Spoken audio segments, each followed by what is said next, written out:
So just to welcome you to the panel again and introduce very briefly our panelists. We have Peter Klein, Phil Kim, Roy Suddaby, Jose Bento da Silva, and Doug Creed. I'll be dropping in the chat a PDF document which introduces and provides more information about our speakers, but rather than spend time enumerating their various accomplishments, we're just going to jump straight into the panel. And so the structure for today's panel, we're just going to do a wraparound of all the panelists providing opening remarks on the topic. Then we've got a couple of pre-prepared questions to explore together, and then we'll open it up to audience questions as well. So as we're going, feel free to drop them in the chat, or when the time comes, raise your hand, unmute, and contribute to the conversation with your questions and thoughts. So first I'm going to hand over to Peter for some opening remarks. Thanks, Peter. Thank you, Kylie, and thanks to everybody for being here. You know, there are a lot of different ways to think about institutions and how we theorize about institutions, how we measure institutions, how we do different kinds of analysis on the role of institutions and the origins of institutions. And I think from the panelists, you'll hear a variety of different perspectives on understanding institutions as they might relate to religion and entrepreneurship. My own background is from the economic literature on institutions. I sometimes oversimplify the institutional literature as having a sort of a Doug North interpretation versus a Dick Scott interpretation. So I definitely come out of the Douglas North, Oliver Williamson institutional tradition, in which institutions are regarded as constraints on human behavior, on human decision-making, but constraints that enable coordination and cooperation in a way that would be more difficult in the absence of these sort of rules or guidelines in how we behave. Institutions have both a formal and an informal component, right? The formal part of the institutional environment constituting the legal and political system, sort of government policy, and other explicit guidelines on behavior. But the institutional environment also has an informal component, which includes norms and customs and culture. It could also include language and a variety of different sort of unwritten, but yet very important restrictions or constraints on behavior. Remember, economists think of constraints as not only sort of, the traditional resource constraints, budget and so forth, but also this broader set of activities that or conditions that place limits on the sorts of things that we can do. But, again, like rules of the road, whether you drive on the right-hand side or the left-hand side, those constrain our opportunity set, but in a way that facilitates coordination and cooperation, which is why we often prefer to have one set of institutions over another. So my point is there's a very long literature going back many decades on the relationship between institutions and outcomes, economic growth or societal well-being or business formation and so forth. A lot of that literature has been at the sort of national level, at a more macro level, but there's also quite a bit of literature at a multi-level or individual level or firm level perspective as well. Within the entrepreneurship space, I'd say over the last maybe 2 decades, there's been a significant and growing stream of work on how institutions specifically enable or constrain entrepreneurship, right? I'm sure a lot of you are familiar with those papers and the authors who have contributed to that literature. So can we view religion as an institution which also plays a similar role in both facilitating and enabling, or maybe constraining or making more difficult different kinds of entrepreneurship? That's sort of the general research paradigm that I'm interested in and have made some contributions to and would love to discuss as time permits today. So remember, remember this distinction between formal and informal. Religion can impact both the formal institutional environment and the informal aspects of that environment as well. Whether we're going back to Max Weber's Protestant work ethic, or a centuries-old tradition in Catholic social thought, or beliefs from many different faiths, about things like private property versus group collective property, how we treat money and interest, whether particular traits like industriousness, should receive social sanction, should be encouraged or not. There are lots of different ways in which religion intersects with institutions, ways in which religion constitutes a part of both the formal and informal institutional environment.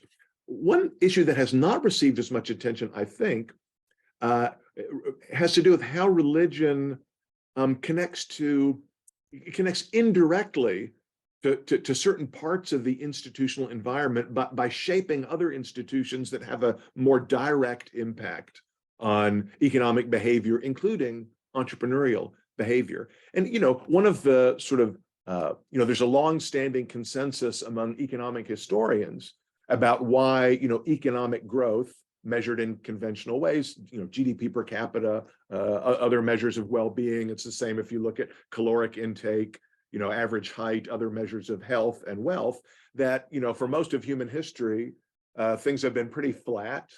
And then starting in the, 15th, 16th, and 17th centuries, there was this huge explosion, hockey stick level of change in economic and societal well-being. The consensus view among historians is that the reason that happened when it happened, and the reason it happened where it happened, namely Western Europe, was because of institutional reasons, specifically the unique situation you had in Western Europe, where you had divided sovereignty. You had a highly federated and distributed form of authority in which you had sovereign political entities with a king, but you had a transnational church in which individuals, groups had dual loyalties, both to the national sovereign, but also to a transnational body, and that this unique set of institutional arrangements limited the ability of the sovereign to extract wealth, and that encouraged private investment, scientific discovery, and so forth. That's why you had the scientific, commercial, and industrial revolutions where you had them, when you had them, as opposed to, for example, other cultures like in East Asia, which in many ways were ahead intellectually of Western Europe until that period. But the theory goes, because the head of state was also the head of the church, there were fewer restraints on expropriation by the sovereign, and therefore you didn't see the unleashing of scientific, industrial, and entrepreneurial creativity that you found in Europe. This is something that I think needs further exploration among scholars of religion in particular. Now, that includes very mundane things like, better measures, both at the macro level and the micro level, of religious doctrine and belief, measures of religiosity, to use as explanatory variables in these kinds of models. People have looked at, the formal legal system, whether you have, a British Protestant common law system or a Catholic civil law system, standard measures of religiosity, religious attendance among the population. We can look at, World Values Survey to look at values informed by religion and so forth. But we need much richer, deeper, and more thoughtful ways to figure out how to characterize religious belief and practice as they have this impact on institutions, which therefore contribute to or hold back economic growth. There's also some, opportunity for research in what you might call model design, right? So a lot of the literature on entrepreneurship and religion takes this perspective that religion primarily impacts individual traits like industriousness or beliefs about whether a hard work will be rewarded in the afterlife, et cetera. But, we might also look at religion, and I've written some papers on this myself, having sort of a moderating effect on the relationship between pre-existing individual traits and outcomes. So, for example, religion, like other institutions, could play a role in whether my pre-existing tendency to be entrepreneurial or industriousness or whatever is manifest in outcomes. If I'm in an environment in which such behavior will be limited or will be discouraged, then I'm less likely to engage in those activities than if I'm in an environment when it will be encouraged. And of course, religion itself is also a kind of institution in what Williamson calls the institutional arrangements sense, right? Firms are institutions, networks are institutions, and there are opportunities for a lot more work applying our standard models, theories, analytical tools to understanding religious organizations in this sense, churches, of course, but also parachurch organizations. In other words, networks and alliances, platforms and ecosystems among religious organization. As entrepreneurship scholars, we can apply our, sort of core knowledge to understanding where new religious organizations come from. Can we understand the creation and growth of new religious ventures like churches and other organizations? How do religious organization entrepreneurs attempt to enroll key stakeholders, financiers, employees, partners? What are the characteristics of religious networks, platforms, and ecosystems? Anecdotally, there seems to be a lot of clustering and a lot of significant peer effects. We might also look at how religious organizations, like other entrepreneurial ventures, use technology, right, to grow and otherwise achieve their objectives. So I think both at the macro and the micro level, there are a lot of opportunities for incorporating religion into what are fairly well understood frameworks for thinking about the relationships between institutions, entrepreneurship, and economic and other forms of well-being. Thank you.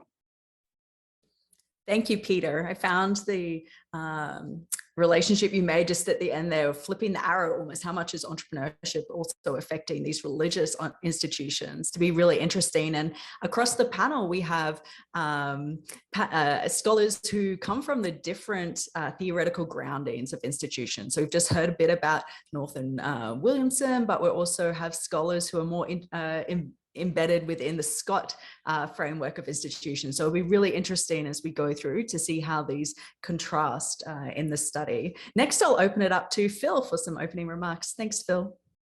Thank you, Kylie, for managing our discussion. Thank you, Peter, for leading us off with that nice overview of the different dimensions of institutions and entrepreneurship and religion.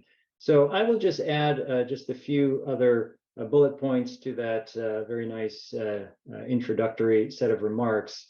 And I'm going to make the point that oftentimes when we think of religion, we see that as a force for standardization and conformity. If we want to be even stronger, it could be a source of constraint and control. And so when you have innovations and deviations from what is expected to be the standards, those who have power, those who are in control, find ways to corral those exceptions back to the norms. On the other hand, when we think of entrepreneurship, we think of creativity and exceptions, differentiation, novelty, and other kinds of characteristics that strike me as antithetical and go against what I've just described in many cases that religion and religious phenomena are expected to do in terms of how they could both encourage or impede certain forms of action. And so as a researcher, as a scholar, I like to look for tensions and paradoxes like the ones that I've just described. And as you think about potential research questions and how to go about them, it seems to me that this intersection of institutions, entrepreneurship, and religion provide those kinds of tensions that don't have easy answers. Some of our theories will help explain what's going on, and in other cases, they don't. And so our job as researchers, I guess we can call ourselves academic entrepreneurs in that sense, is to go find these opportunities, mine them in a way that could be explained, and then present them to the broader academic audience for debate and acceptance. And so, I guess I would make two other points briefly. Number one, that one can study these intersections at multiple levels. Religion could be considered a macro institution, and institutional theory often operates at these higher levels of analysis. But then we just had an introductory talk about the psychology of religion, and Peter also mentioned in his opening remarks the individual aspects of it. And so that seems like an area of where does the individual or lower levels of analysis, actors in those lower levels of analysis, have agency and can express difference and uniqueness when there is an overarching religious paradigm in place. And then finally, what I want to mention is that religion could be used potentially in 3 different ways as you do your research. One would be a context where you study these different relationships and try to apply different aspects of entrepreneurship or institutional theory, or to develop your own set of theories to explain the religious phenomenon. Religion could be an independent variable that is a predictor or an antecedent to possibly religion as an outcome or a dependent variable. And all of those have both strengths and weaknesses, challenges and benefits, and we can unpack some of those elements during our time together. So thank you very much. Thank you, Phil. I found this description you gave across levels and then also reconceptualizing how we think about religion in the space of, is it a context, or if we switch that to being an IV, what does that look like for our research, and what types of questions we could possibly ask and answer as a consequence of that sort of thought exercise. So thank you. We'll move next to Roy for some opening remarks. Thanks, Roy. Thanks, Kylie, and thanks to both Peter and Phil for making my job increasingly difficult, because I don't have much to add. I appreciate the 2 previous speakers describing the complexity of the subject area, both of institutions and religion, and how complex that gets when those 2 spheres come together. But by way of my historical point of entry into this, I started as an organizational economics scholar. I drifted gradually into more sociological interpretations of institutions and religion. But increasingly, I tend to see both of these things as historical processes. So I'm going to apply the lens of history. And interestingly enough for me, my idols in sociology, both Peter Berger and Max Weber, also adopted a historical approach to institutions. One of the key points that both of the previous speakers have made is that there is this weird recursive relationship between religion and institutions. Religion is an institution, but it also influences institutions. And of course, institutional processes are a key element of religion. One of the things that I'm going to push back against is to take an essentialist approach of either of these things, that we tend to somewhat weirdly assume that there are these domains or ways of knowing that are separate from each other, that a religious way of knowing is different from an economic way of knowing, or a scientific way of knowing is different from a religious way of knowing, or that entrepreneurship and religion are somehow separate in domains. This is a problem of the sociology of knowledge, if you will, that we run into, that we tend to see these things as theoretically distinct, and there's some use in making them theoretically distinct, but empirically they bleed into each other all the time, and that's what makes it so interesting. That's what provides the paradoxes that Phil is so interested in, and that's what I'm interested in as well.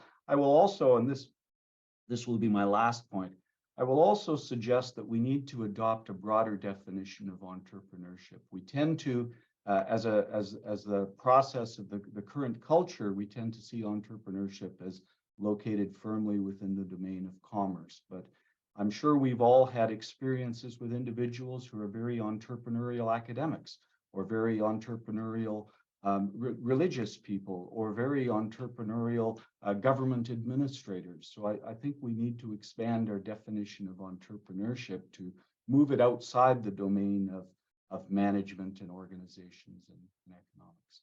And I'll stop there. Thank you, Roy. That's actually a fantastic segue to our next panelist, Jose, who I understand has published research in this concept of broadening the domain of what entrepreneurship is. Jose. Hi, everyone. Thank you for inviting me, and thank you for attending this panel. I thought of starting my introduction to this with an episode with something that occurred in the US a couple of years ago. A priest published a video of his baptism in social media, and some conservative Catholic noticed that the priest that had baptized this priest had said, "We baptize you in the name of the Father, the Son, and the Holy Ghost," instead of saying, "I baptize you." They sent this to Rome, to the Vatican, to clarify if this baptism of the priest was valid or not. And Rome was quite quick replying, saying that it was not. So everything that this priest had done, all the baptisms, marriages, etc., that he had celebrated, all the sacraments that he had celebrated, were now null. I found this episode particularly interesting because it speaks highly to what I try to do in my own research, which is to look at religion. I only study the Catholic religion and the Jesuits, more specifically, not religion broadly, but Catholic religion, on how they manage the tension from the institutional point of view between what is clear-cut, solid, substantiated, non-negotiable, and then everything that cannot be put into the boxes of substantiation, of reductionism, of the filling it with numbers that so much characterizes modernity more broadly. This is the thing that has brought me into religion. How can we address this tension between what can be captured, something that is particularly important for social scientists, more broadly, economists, etc., the temptation to constantly capture things and capture social reality and categorize it.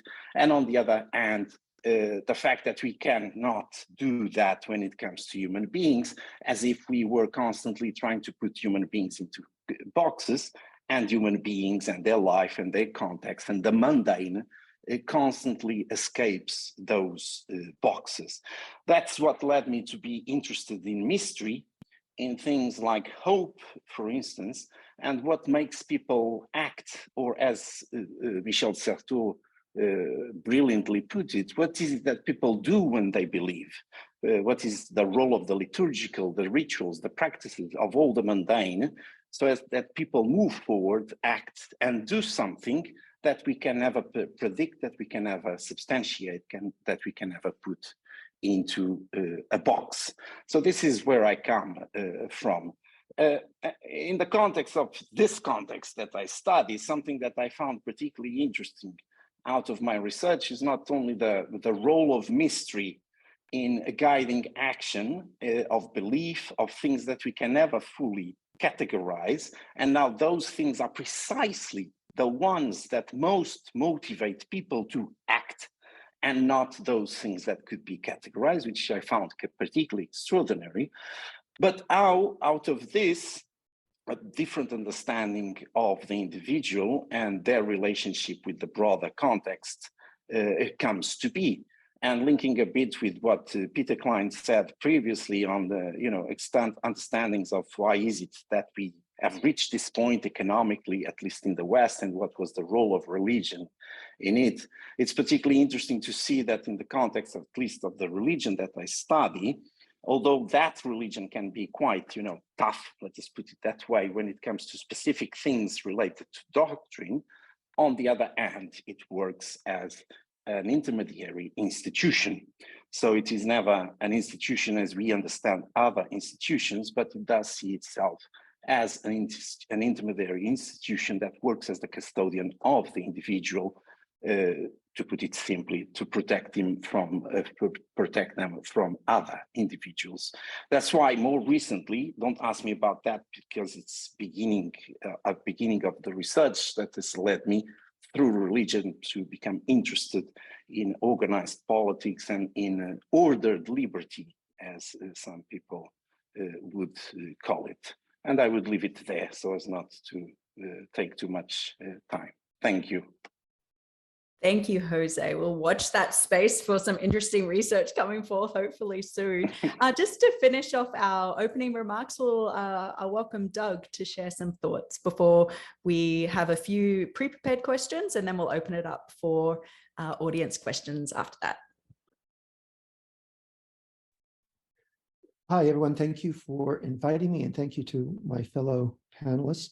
I had a real struggle thinking about how I could contribute to this because I don't study religion and I don't study entrepreneurship, but I am an institutionalist who looks at the lived experience of institutions and the kind of micro foundations that entail value and emotions and that kind of thing. So as I was wrestling with this, I returned to some of my earliest thinking where I used a religious construct, vocation, to try to understand the experience of institutional contradiction, and looked at the experiences of GLBT people who felt called to ministry and their efforts to pursue ministry often in denominations that were hostile to the ordination of GLBT people.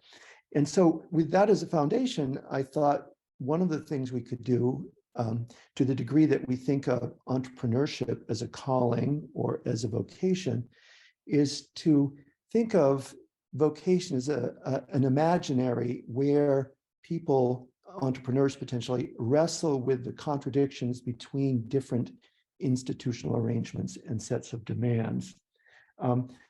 This is reflected in one of my earlier papers called Being the Change, where I specifically looked at the identity work that GLBT people pursuing ordination had to engage in to try to reconcile what they lived as the contradiction between an inclusive notion of the gospel and entrenched heterosexism in most Protestant denominations. So if we adopt that idea that vocation is an imaginary that is relevant to entrepreneurs, we could ask ourselves, what kind of imaginary underpins entrepreneurs' self-understanding and animates their vocation as entrepreneurs, and what's the role of religious belief in the shaping of that understanding of vocation? We could also ask, what are entrepreneurs' lived experience of contradictions as they unfold in their pursuit of vocation? And then finally, how do they navigate those contradictions? Do they also have to engage in a kind of identity work where they perhaps reconcile identity as capitalist and identity as believer, for example? And to what extent do they actually become embodiments of change as through their pursuit of vocation, as they try to deal with these contradictions? So those are my only comments, because of course I'm kind of the outlier here, as someone who solely deals with micro foundations and lived experience and do only qualitative work. So thank you. Wonderful. Thank you, Doug. I'm going to ask a question that's actually come from the audience first in the chat, because I think it builds on a lot of what's been shared by our panelists around these constraining and enabling contradictions that entrepreneurs go through, that we just heard about, that institutions provide in entrepreneurial activity. And the question from Trang Ding is to add to the discussion of religion as a force of constraint and control. There's a Bible verse about freedom coming from Christ. How does the spirit of freedom speak to entrepreneurship? And I just broaden that even to discuss the dynamic of freedom that perhaps exists, I'm not sure, in other religions as well, maybe. perhaps we can open it up to a panelist who would like to jump on in this first. The notion of the spirit of freedom as constraining on enabling within religion and its effect on entrepreneurship.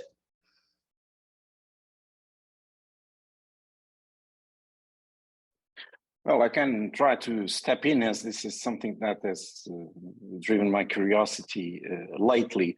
There is a long-standing debate if it was Christianity who invented the modern individual. I'm on the side of those who thinks that's the case.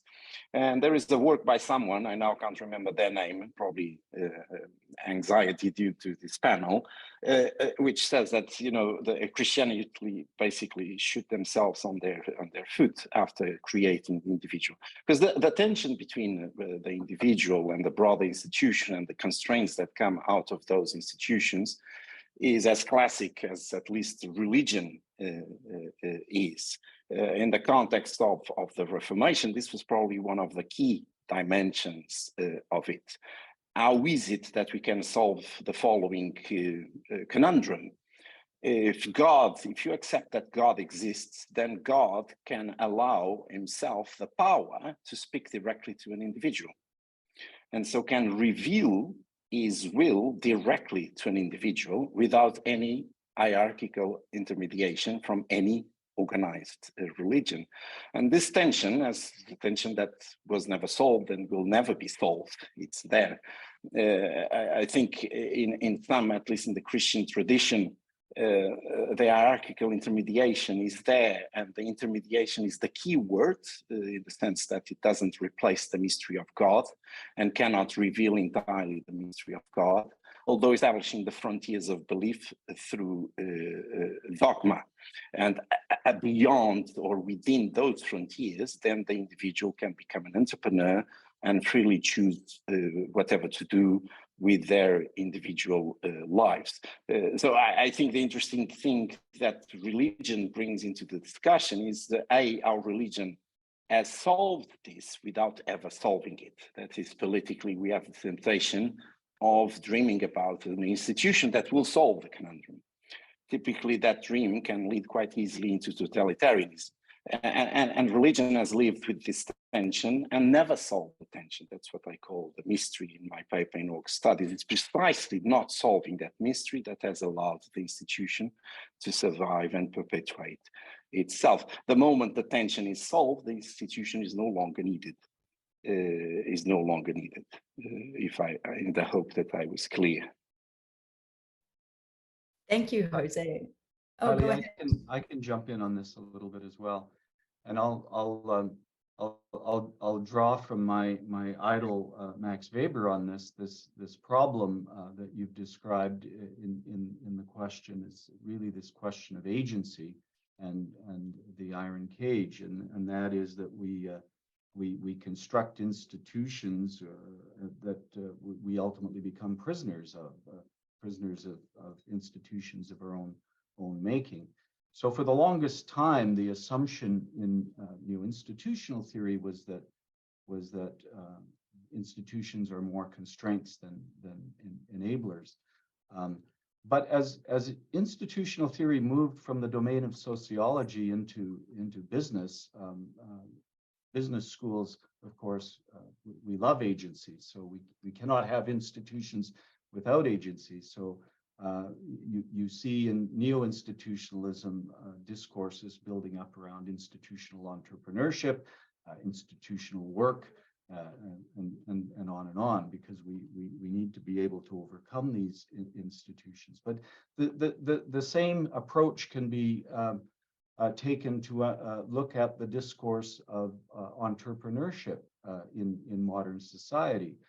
That is that I particularly see young people that are willing to give up jobs with union protection and pensions, and in order to enter this gig economy, because they find the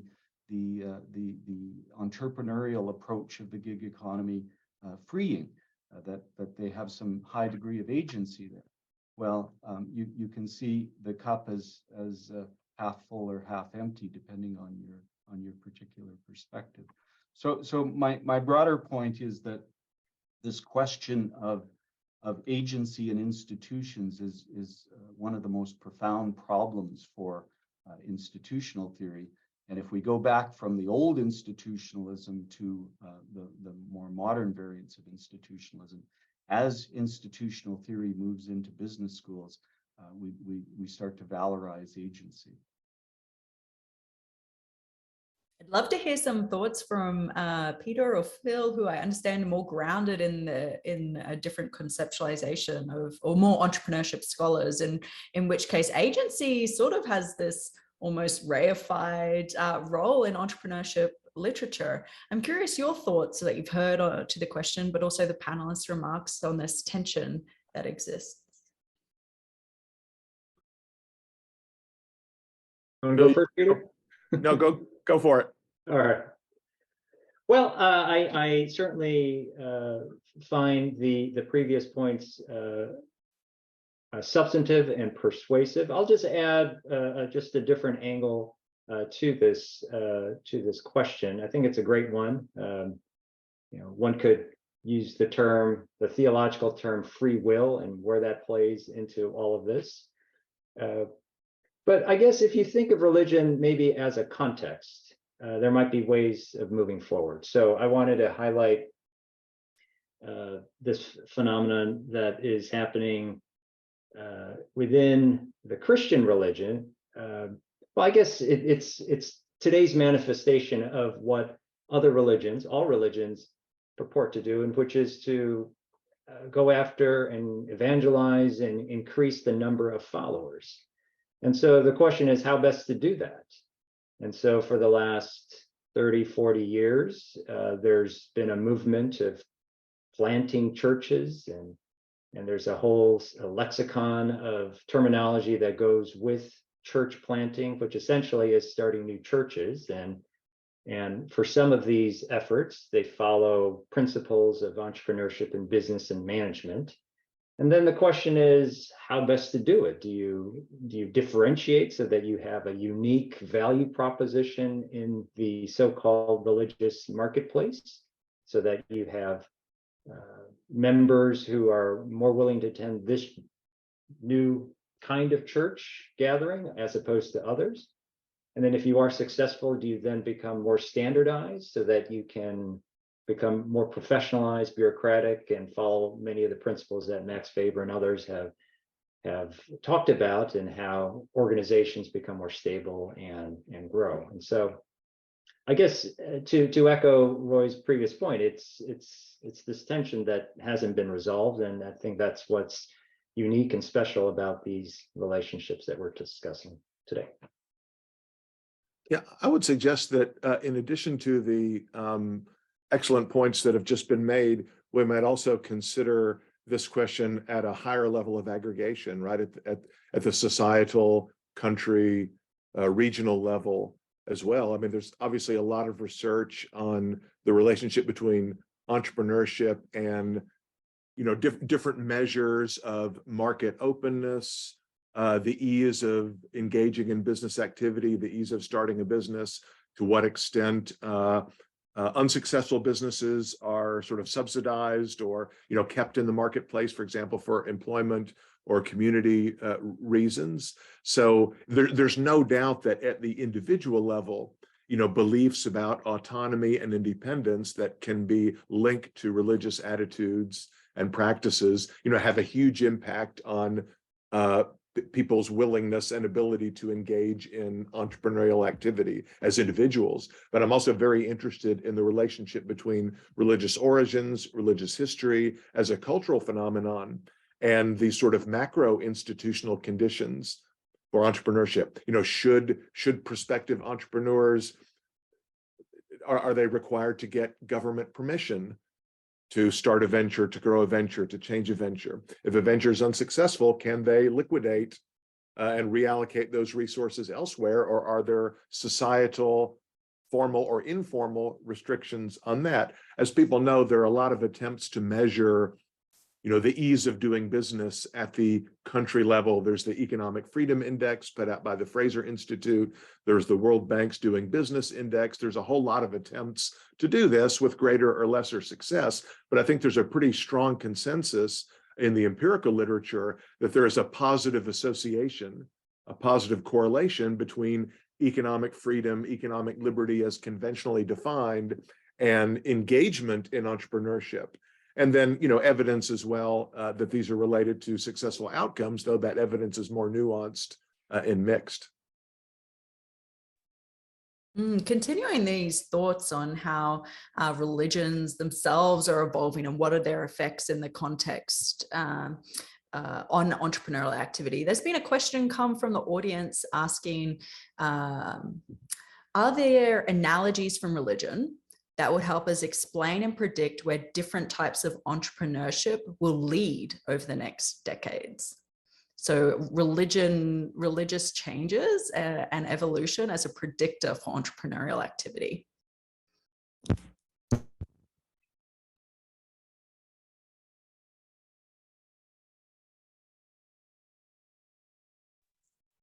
Oh, Doug, I think you're muted. I see you talking. Okay. So looking for an analogy or something and thinking about the last question, it seems difficult for me to address that without actually trying to specify what forms of slavery or oppression you're actually thinking about relative to the idea of a spirit of freedom. So, I mean, we could think of Exodus, for example, as one way of thinking about this.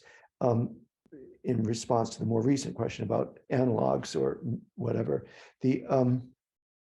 I guess when we think about constraints, I think we can't really effectively understand them if we're so vague as to say, oh, institutional constraints, which is why I would advocate actually getting into much more precise depictions of the lived experience of the institutional expectations or the desire to flout institutional expectations.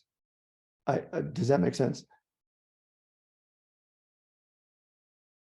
I'll build on that response from Doug for this particular question. I think for entrepreneurs, there's always a question of legitimacy, and especially if you are creating and introducing something that might be on the boundaries of what your audience considers to be morally appropriate and acceptable. And so, religion could be a source of constraint in that way, but then there's also situations where the two will collide and one side will need to give way or the other side needs to promote.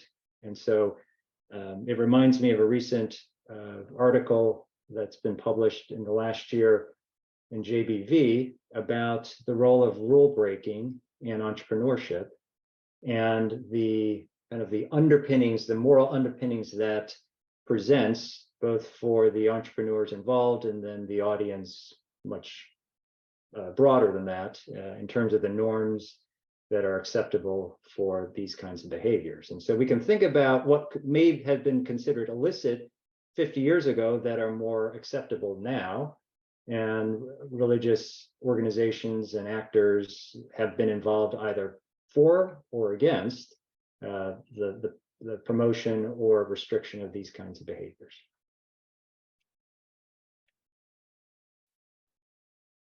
One way theoretically in institutional theory that we conceptualize this constraining enabling is the use of the institutional logics perspective. And there's come a question from the audience. There's curiosity about the panelists' perspectives on, is religion just another type of logic, or is logic above? It's a bit of a meta concept that overarches or underpins the other logics. I believe there's, Jose, you talk deal a little bit with logics. Did you want to jump in and give your current thinking on what is actually a very complex question?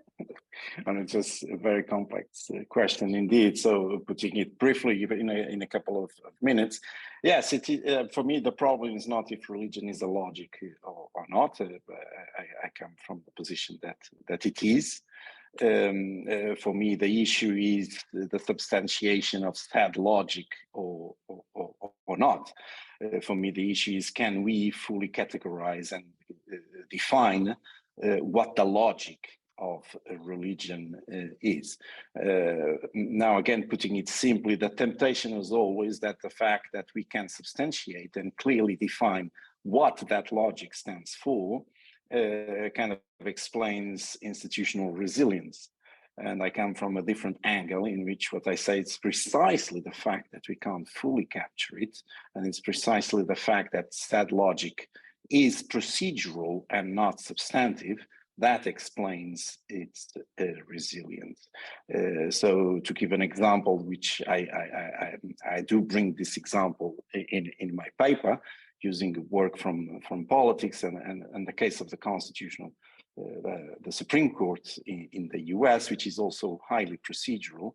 It's the fact that you can't fully define the outcome, for instance, of the law, but you can define the procedures that will lead to a decision that explains the resilience of the institution and characterizes the institution and its logics. So it is the logic, but what characterizes that logic is mysterious by definition, or ambiguous, if you want to put it a bit differently. Let us not go into that discussion, which gave me lots of trouble during the review process. But that's the answer.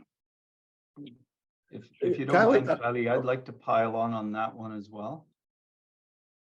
Please, yes.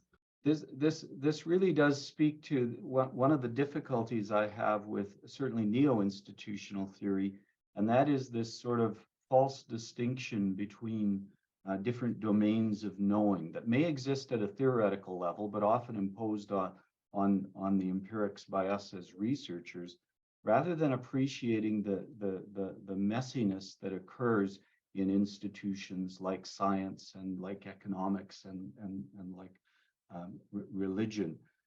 So we need to challenge the assumption that religion and science differ on certain points, like reverence and mystery and all that sort of thing.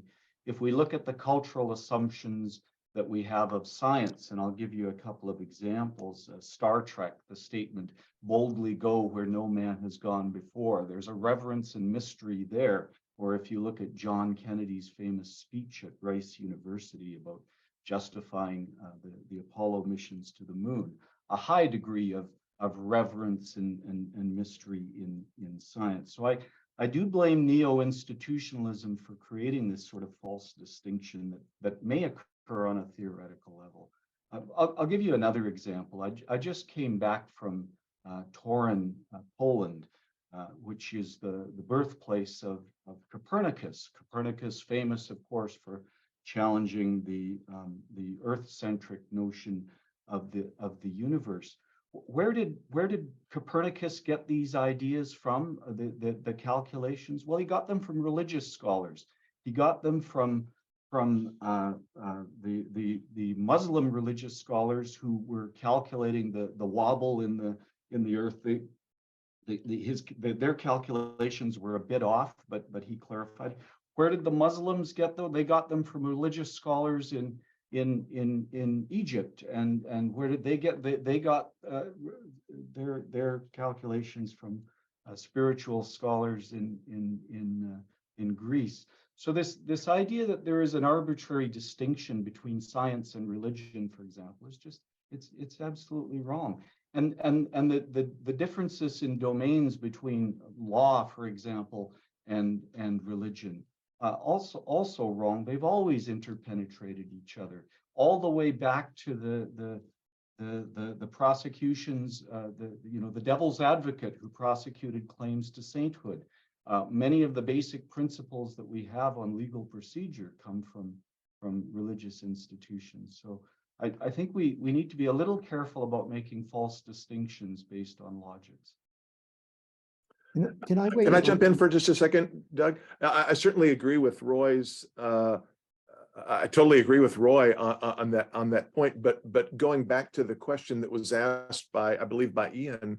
I mean, to me, the answer to the question is very much dependent on the specific research question that's being asked. I don't think we can give a general characterization. So, for example, if the question is why did anti-slavery sentiment emerge in 16th century Spain among the Salamanca school, okay, then maybe we need a notion of religious belief and religious ways of knowing that is broader, that is more at a meta level than the way we typically think about institutional logics. But if the research question is, why does an Amish community have these certain characteristics?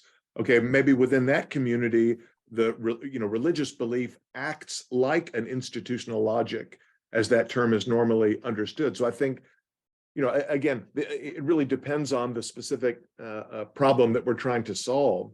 Religion may play a role at multiple levels depending on the context. Sorry, Doug, I didn't mean to interrupt you. No problem. I'm a contrarian on this because I think you will never understand the impact of religion if you try to think about it as a logic. Recently, Gerardo Cuisin and Bryant and Kristen and I argued in an AMR paper that it's unlikely that people experience institutional demands as logics. They're more likely to experience them as concerns and competing demands in terms of the various concerns that they have acquired over their lifetimes living in relationship. And religion, faith is an embodied experience. It's not a cerebral experience. Whereas I think, the apparatus that the logics perspective offers is largely cerebral. And so if you're really concerned about how religion might affect in entrepreneurial choices and behaviors, I think you don't want to stay in the people's heads. I think you actually want to go to what their emotional experiences are, what they believe leads, what they believe about well-being and suffering, and those are not ideas solely, those are felt. And so I think it's a misguided idea to try to ponder, is religion a logic or a metalogic or something like that. Not that I'm not opinionated on this, but We love good opinion and debate and conversation in academia, thank goodness. So shifting gears a little bit, we've had a question come from the audience that sort of provides a bit of counter evidence to the conversation we've been having around the fact that the statistic in previous sessions has been that 80% of the world's population believe in some sort of religion or have associations with it. But the question is that a recent US, so single country oriented, poll suggests that more people are saying that religion is actually not important to them. This is a significant shift. How would this shift influence religion as an institution and the entrepreneurial process?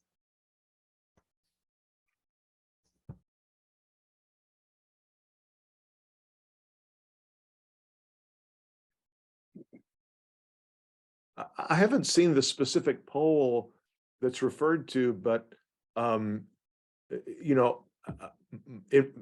experience is a lot of people who profess not to have religious belief still have a set of implicit values and beliefs about things, to use Roy's language, that are transcendent or spiritual in a broad sense, such that they would also be, subject to some kind of, Doug won't like this, but an institutional logic, meaning a set of values, beliefs, often implicit and definitely experienced subjectively as well as explicitly and sort of cognitively. But I'm not sure. I'm always suspicious of attempts to measure religiosity in the way that we mean it in this session, which is not purely creedal or doctrinal. It's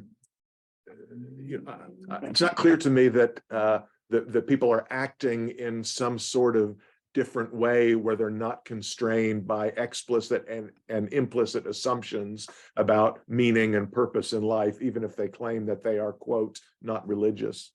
Maybe someone who is more familiar with the poll or with these kinds of polls would have I'd just like comment. to echo Peter's comment on, I'd like to see the poll. I mean, I think if folks ask me what sort of television I watch, I would say I watch PBS all the time and not suggest that I watch sports and Married at First Sight. By the same token, if people ask me about my religious beliefs, I'd be a little cautious on what I said. So I'm a little suspicious of the methodology there. Yeah, apart from that, and picking up on Doug's previous comment and Peter's comment now, there is, how shall I put it? Well, there is one dimension, which is, let us put it simply, for the sake of time. There is one dimension that is lost, for instance, in the Catholic world, which is the dogmatic dimension. Among the priests that I interview, the vast majority of them say that most Catholics are indeed Protestants, even though they do not know that they are Protestants. The dogmas, the things that they believe in, are no longer Catholic, are purely Protestant. But in the Catholic tradition, that dogmatic element, which goes beyond the embodiment that Doug was mentioning, which does go into the cognitive and the purely theological and philosophical, is fundamental for that religion. That said, there is another dimension to this, and in that sense, there is a loss of religion. That said, the fact that that form of religion might be losing its power, its relevance, I think we are more and more, not the least because we are experiencing the failures of modernity, we are more and more open to categories of hope, of mystery, of the mundane. We are more and more conscious that science and all the other things that we've been trying to put into boxes doesn't explain life.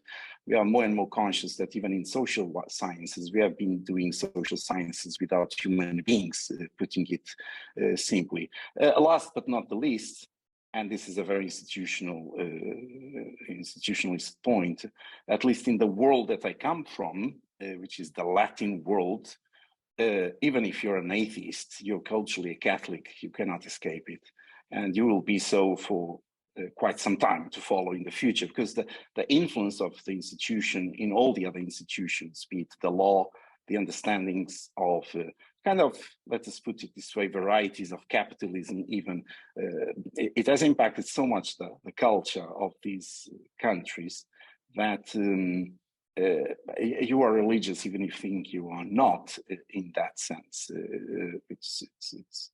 That would be my comment on this. But I would, like my colleagues, I would love to see this study, this poll.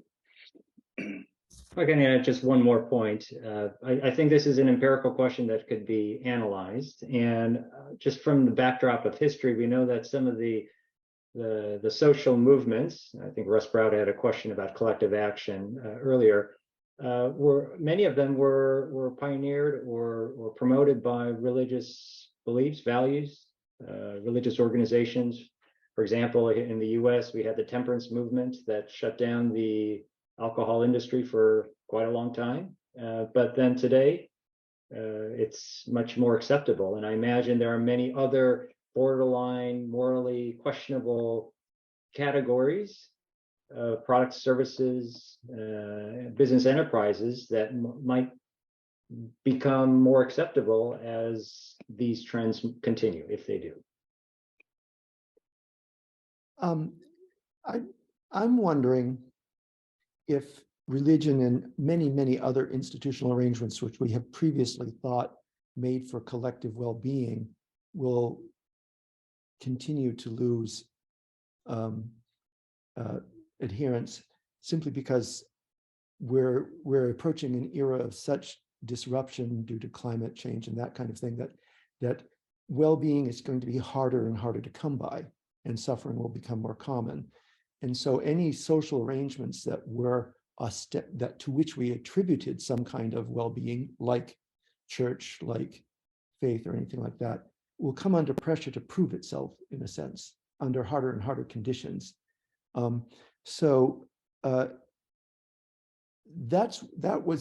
what I would be curious about, is why would we expect a resurgence of religion in the face of coming catastrophe, climate catastrophe, for example, if it didn't deliver in some way on collective well-being, or people at least didn't have to believe that it somehow makes for collective well-being, and it might not. Right, but isn't that a question we can examine empirically by looking at the past, right? I mean, during periods of crisis, real or imagined, what's the impact of those conditions on different measures of the performance of religious organizations, what people think they're getting out of religious organizations? Again, defining religious organization perhaps a bit more broadly than some of the conventional studies do. It's not clear to me that you have that kind of linear relationship that you're suggesting, at least if we look at our experience over the, in past centuries. Yeah, I don't know that I was suggesting a linear experience, but it's possible. But I'm not sure how well history actually provides a precedent that measures up to what our future will be. I mean, perhaps I'm too apocalyptic on that, but institutionally, I wonder about this all the time as a member of a religious sect. Where do we have any relevance if we can't help in this particular, or help with these challenges that we approach? So it's not like I'm thinking about this abstractly or in a linear way. I think about it searchingly, and I'm not confident that that many of our religious institutions are going to be capable of, certainly without great changes to them, will be capable of dealing with the patterns of suffering we will likely experience under climate catastrophe. Thank you, panelists, for sharing your thoughts and reflections and really digging deeply into unpacking what does this space look like of the institutional theoretical perspective on religion and entrepreneurship. We've had such a fantastic conversation and very engaging. We are going to end the panel now, so please, all participants, join me in thanking each of our panelists for sharing their thoughts today. A lot of great future research questions, I'm sure, have been sparked in people's minds as they participated and heard your reflections.